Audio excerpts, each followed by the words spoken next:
Welcome back, my big dogs. If you clicked on this video today, obviously you want to improve in some way or some shape or form. And in today's video, I will tell you what not to do when playing Brawlhalla. Let's get right into it. Starting off, we have the one trick. We all know that type of player that only plays one character, whether you've played against him, whether you know somebody that only plays one character, or even if you're just starting on a Brawlhalla and somebody tells you this character is good, so you only play that character for the rest of your Brawlhalla career. There are other characters in the game where if you pick that character, you learn to read on that character and how to read your opponent. You can apply that same knowledge to a different weapon because some weapons are just similar. Some weapons could be completely different, obviously, but there are a lot of weapons that are similar, like orb and sword. They have some similar combos. Obviously, they are not the same weapon and they are different, but they have similar combos. A lot of people consider them to be pretty much the same weapon. Obviously, there's not. There's a lot of things that you can do on orb that you can't do on sword, and there's a lot of things that you can do on sword that you can't do on orb. Using the knowledge that you get from those other weapons, from those other reads that you can do on similar weapons, you can apply those same reads to your character that you would have never known if you never went to those other legends. You might think you know everything about your character until you play a different legend, learn something about that legend that you can apply to that same legend. I'm not saying don't have a main. I'm just saying being a one trick and only playing one character is highly frowned upon for that specific reason.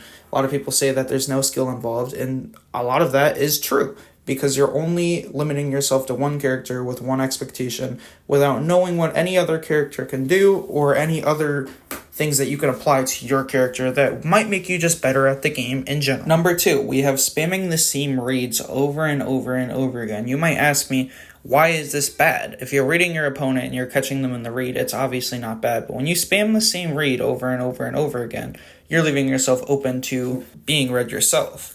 The reason why I say this is because, say you're mirror matching somebody on your own weapon, right? You take Scythe, for example, you go for a normal read that you would go for, right? Because in your head, you're thinking, okay, this read would probably work on me, so I'm going to attempt to do this on this player. If that player is smart, and if they have any knowledge at all, and they see you keep going for the same read, and they know in their head, people go for reads because they think it would work on them. If they know in their head that they could read you with the exact same thing you just tried to do to them, why wouldn't they do that to you? So whenever you're spamming the same read over and over and over again, unless it's genuinely working. If it's genuinely working, they must not be very skilled at the game, and that's okay. Do whatever it takes to win, obviously.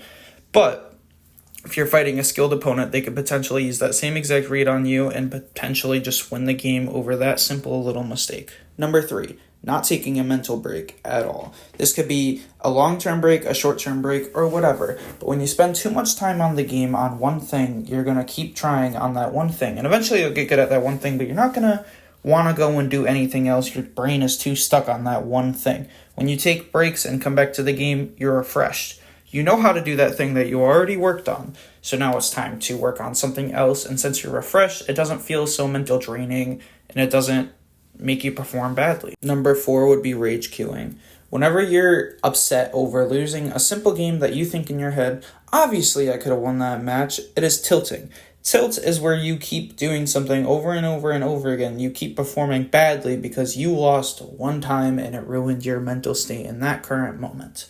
This doesn't mean quit the game, obviously. Just take a 5-minute break, go take a shower, go relax, go do something that takes up a little bit of your time, and then come back to the game a little more refreshed.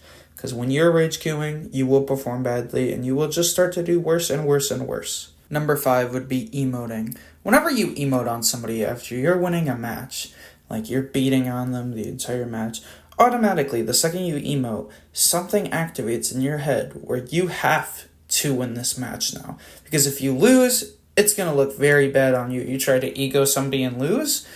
What does that say about you? I'm aware for some people this could be the opposite, but for most people they say this is of course the opposite for them, but this is very much true for them. When you emote, you're performing under pressure automatically now. Because something in your brain tells you you have to win this match now after you emoted and were being toxic. Number 6 would be making excuses every time you lose to every little thing. When you're sitting here making excuses every time you lose, you're not focusing on what your mistakes are. You keep automatically assuming that it is a mistake on the game's part. your Wi-Fi's part, any type of excuse that helps you think that your mistakes do not matter. Number 7 would be mashing buttons. Why, you might ask? When you're sitting here mashing the buttons every second you get, if you're fighting a skilled opponent or even any opponent, they could punish you at any given time when you're just sitting here spamming buttons instead of thinking about what you are doing. Number 8 would be not playing the game's current meta. Why would you play the game and not have that advantage? When you're playing any other character that is not in the meta, you are just putting yourself at a disadvantage for no reason.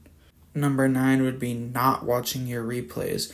When you're not watching your replays and you just keep playing a game over and over and over again, even if you're told your mistakes, you're not going to be able to visibly watch you make your own mistakes to be able to fix those mistakes. When you're not fixing those mistakes, you're just going to keep doing those mistakes and you're going to keep losing for the same exact mistakes. Number 10 would have to be being a bad chatter. Now, the reason why, you might ask, when you're playing brawlhalla, most of the time you want to play with a friend. You don't want to sit here and play alone unless you're just a lonely guy and you like being alone. And that's fine too, I'm not judging you. But most people, when they play a game, they want to play with their friends or they want to socialize in some way. Eventually, you will meet a player that is good at the game that could teach you a lot about your own playstyle that you didn't even know. And when you're being a bad chatter, nobody wants to talk to you. Nobody wants to be your friend. And when you have no friends and you play this game, you're going to be bored, drained, and not have anything to motivate yourself. Sometimes talking to people and wanting to motivate yourself by being better than those people, that's not necessarily being a bad chatter. That's just being competitive. But you're never going to learn if you have no friends to tell you what you're doing wrong or anybody to tell you what you're doing wrong. When you're being a bad chatter and somebody's like, you're ass at the game, and you don't know why, and they just keep calling you ass over and over and over again, you're going to be unmotivated to play this game, and you're not going to want to play this game. Be a good chatter. Peace out, big dogs.